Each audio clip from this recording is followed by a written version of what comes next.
Desa Plaga merupakan desa wisata dengan beragam keindahan alam yang sangat indah. Di balik keindahannya, terdapat sebuah cerita yang menjadi berdirinya desa tersebut.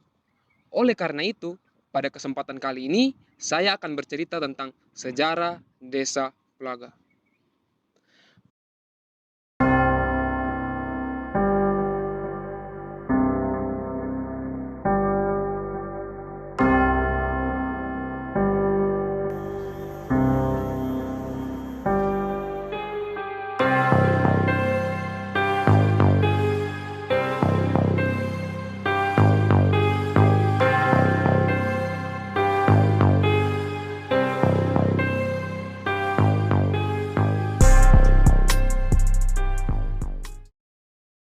Pada abad 19, di zaman pemerintahan Raja Jayapangus, berdirilah sebuah kerajaan bernama Kerajaan Gegelang.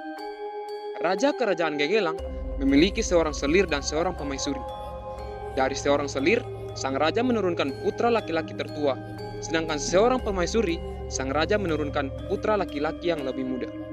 Singkat cerita, sang raja pun memasuki usia yang sudah tua, dan ia melihat putra-putranya sudah tumbuh dewasa. Maka sang raja berencana untuk menurunkan tahtanya kepada anaknya.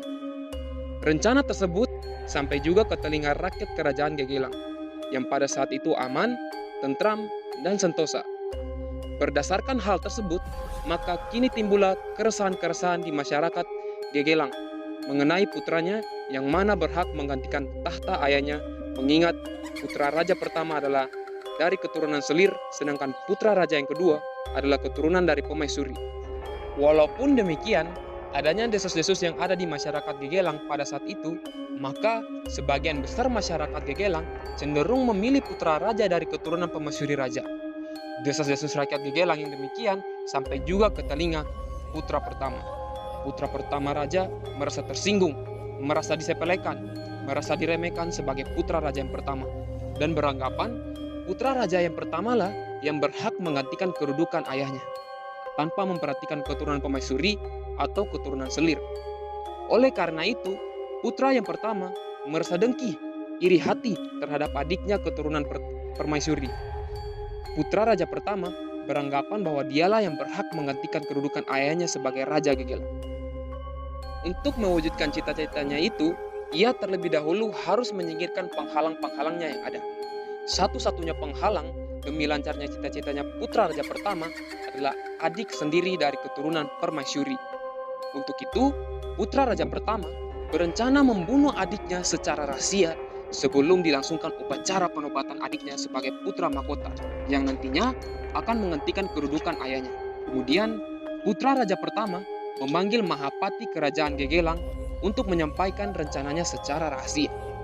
Pada saat itu, hubungan kakak dan adik sebagai putra-putra raja sangatlah akrab, seolah-olah tidak ada niat jahat yang terkandung di hati salah satu pihak putra raja.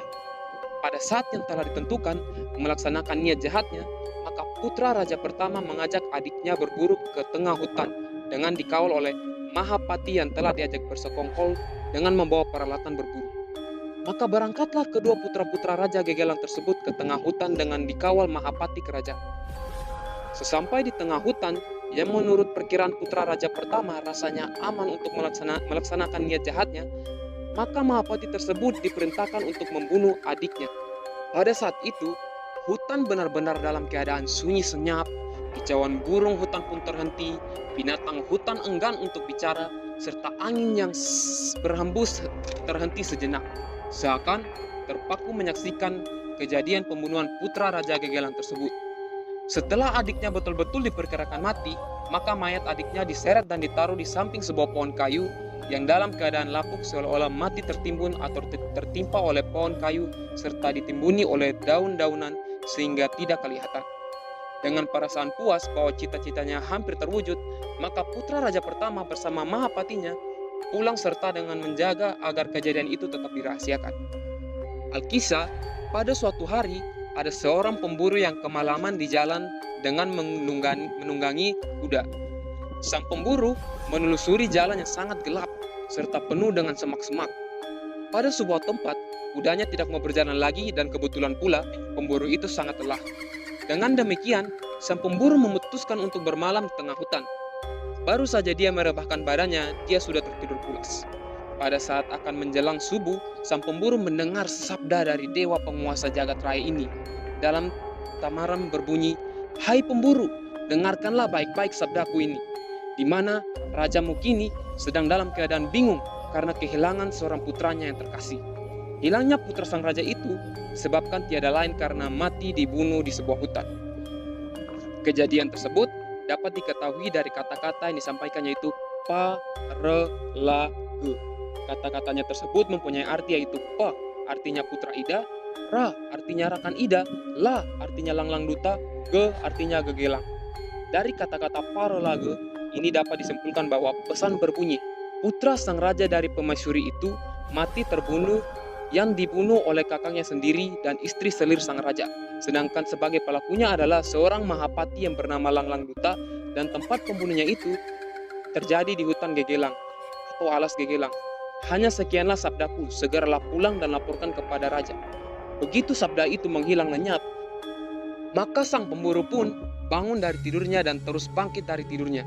Ia pun telah mendapatkan kudanya yang sendiri telah menunggunya dan hari pun menjelang pagi.